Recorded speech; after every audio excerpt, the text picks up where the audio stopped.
Welcome back to the channel. My name is Thomas Fletcher and I'm the host of both the Military Social Work Network and the LCSW Network. If you're new to my channel, please do me a favor by smashing that like button, by subscribing to the channels, and by sharing this video with your social work colleagues and friends.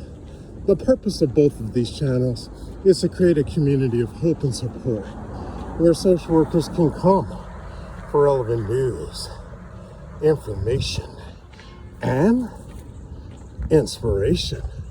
Welcome back to the channels. In this episode, this is another segment of our Ask a Military Social Work series. I'm doing a little walk and talking today, a little different from my regular segments. So, in this episode, we are discussing another thought experiment for prospective military social workers. So here's our scenario today. You have just finished your MSW program. You're in your mid to late 20s. Let's say, for the sake of argument, you are 27. You've got your license by now, LCSW, and you're thinking, I want to be a military social worker, and maybe I want to work with veterans for maybe 30 years. Maybe you also have aspirations of being a reservist and working as a uniformed military social worker. So, here's what we could do. First, you could apply for a full-time position as a social worker in the Department of Veterans Affairs hospital or clinic, right? And there's so many to choose from.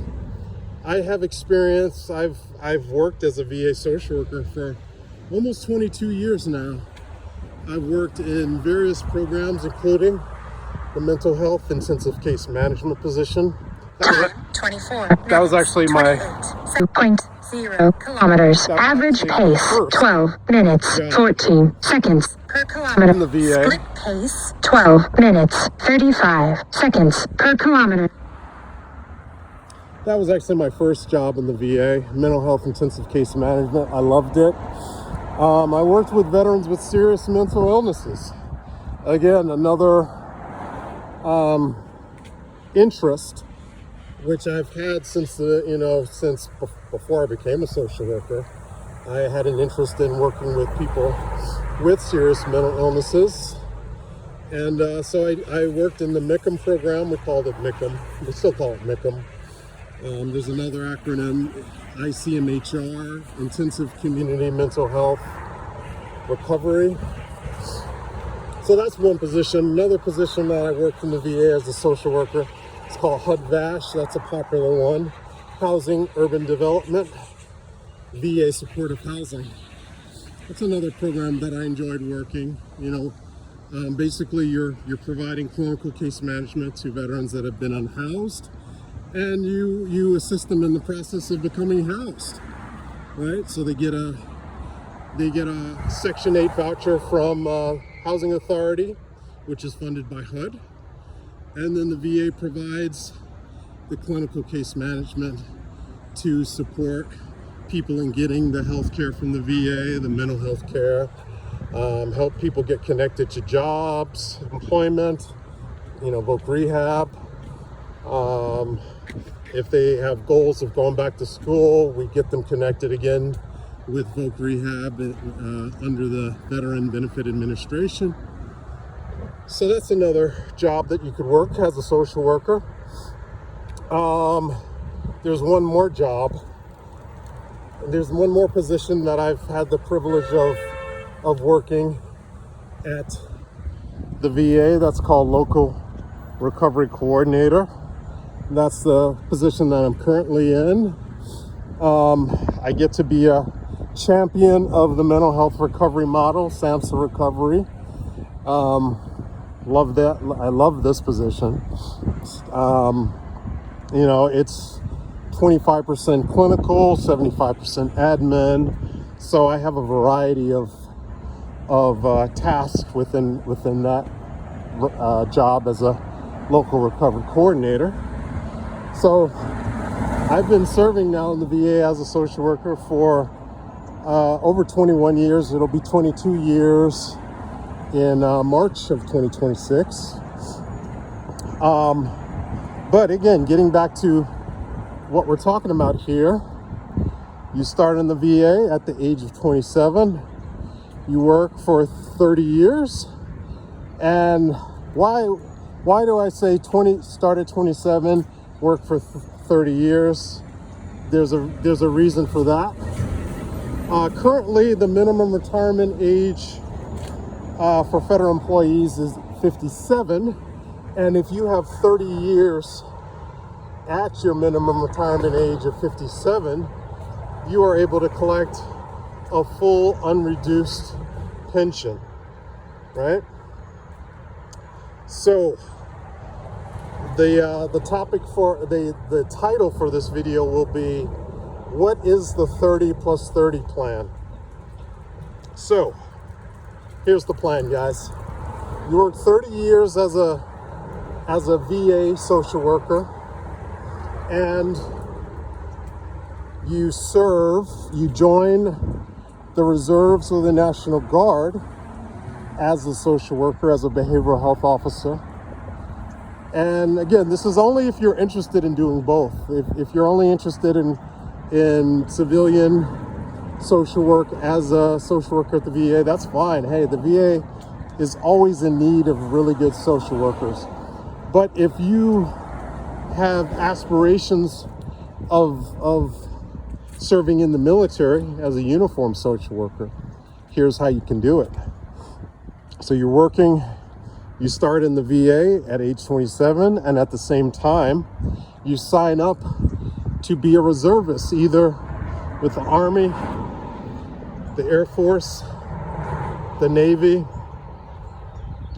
and or Air National Guard, Army National Guard.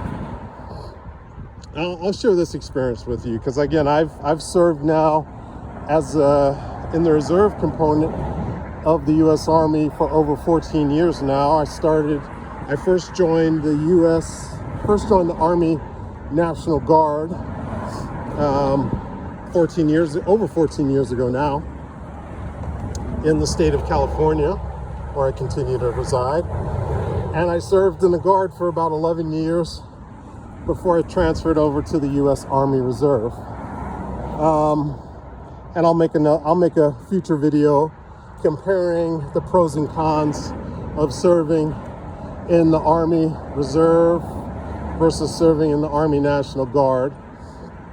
But so I have 6 years to go before I can retire from the reserve component of the Army, or the U.S. Army Reserves.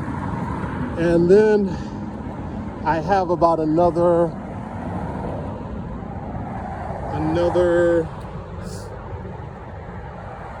5 to 6 years before I can retire full pension from the VA.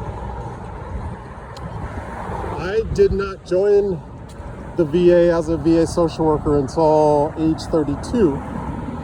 So unfortunately, I cannot follow this plan that I'm giving you all. But if you are under the age of 27, I would highly, and you're interested in being a military social worker. Obviously, if you're not interested in being a military social worker, then this plan is not for you.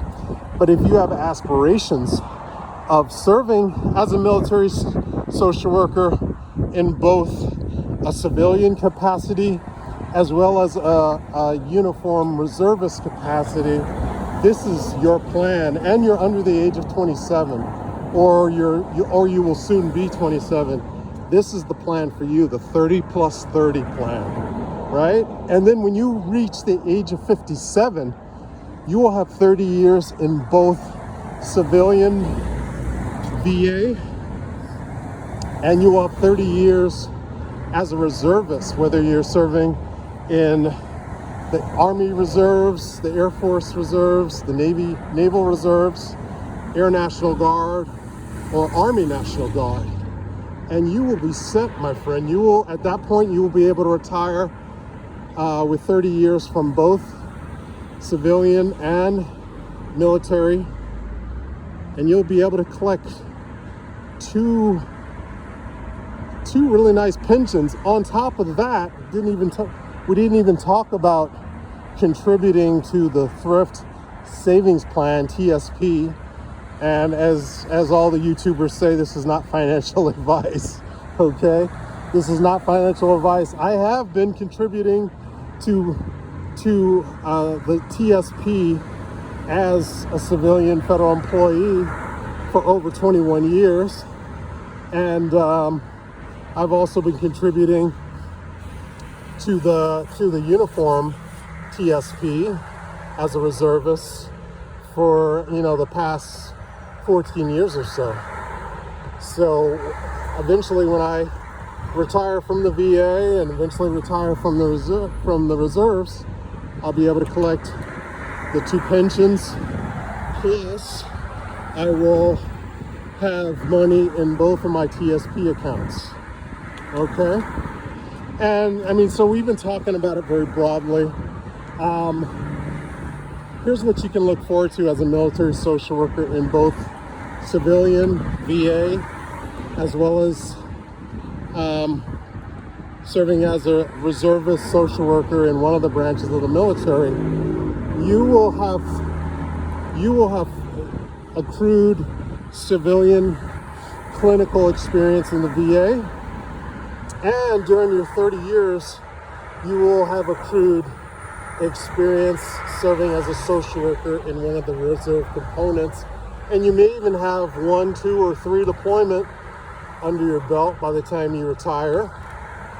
And so I have found that working as a social worker in the VA has given me a lot of great experience that I've been able to use as a social worker serving in both reserve components of the U.S. Army, and vice versa. My experience as a service member, as a veteran, has benefited my clinical practice tremendously at the VA. So again, if you're a younger social worker who is looking to become a military social worker, at least think about this 30 plus 30 plan. I'm going to stop here, but I want to thank you all for watching this video. For all the social workers and other licensed mental health professionals, thank you for the work that you do every day. For your clients, for your agency, and for the profession. Please continue to support each other and yourselves. Bye for now.